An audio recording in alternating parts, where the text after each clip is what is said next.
This is Leadership Plus. I'm Dave Edwards. George Carlin was one of my all-time favorite comedians. Actually, I think he was part-time philosopher.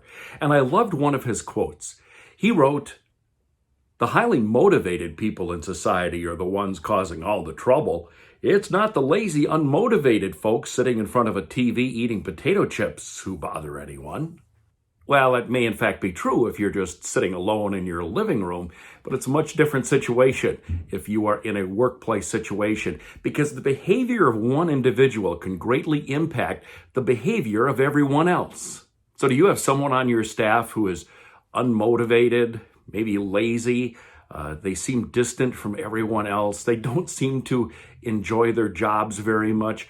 Well, as a leader, it is your responsibility to intervene. But before you do anything, it might help to think through the situation and do a little investigating. Is the person that you're concerned about, going through a problem at home? Are they having some health issues? That's not really your concern, what's happening outside of the home. But on the other hand, if it does impact what's going on in the workplace, it is something that you should be concerned about. Is the person just generally unmotivated? Is the person dealing with other situations, maybe colleagues at work that are causing them problems? All workers want to know that their work is important and it is appreciated. So make sure that you share your vision, the goals for the organization with your employees. Here's what I suggest.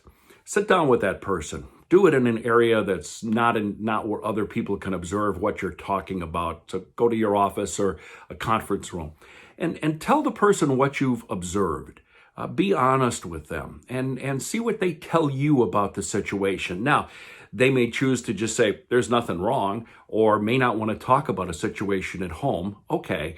But on the other hand, you might learn something about a situation at work that you were not familiar with.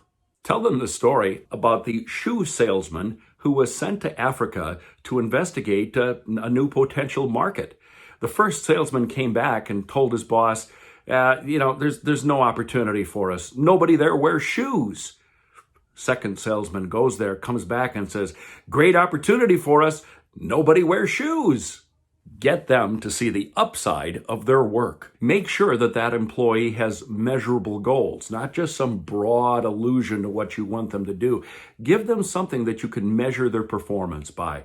And it wouldn't hurt for you to periodically check in with that person and try to befriend them as best you can. Look, you don't have to go out drinking with them after work, but if you have a civil attitude, chances are you'll get one in return.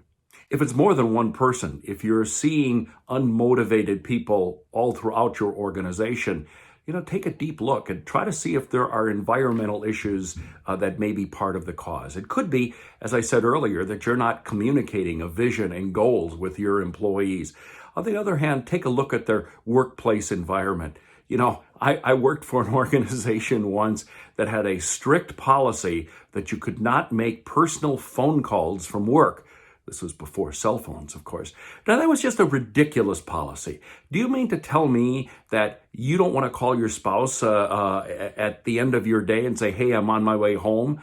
Or you don't want your spouse to call you if something happens at home? That was a ridiculous policy. It was created as a rule. But one of the things that I always told people was, look, if it's an emergency, use the phone.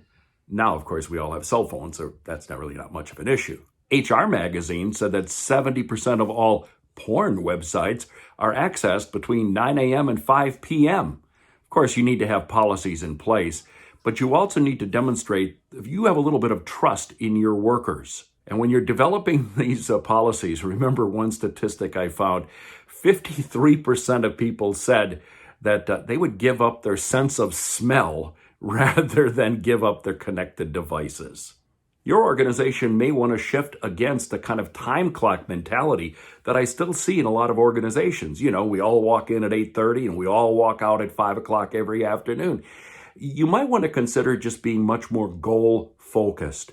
What are the expectations of your employees? And measure against that rather than exactly what time they punch in or punch out every day. Have honest conversations with people.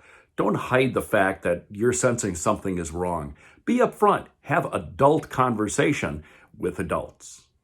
That's today's Leadership Plus. Please hit the like button if you liked it. Subscribe, I'd really appreciate that.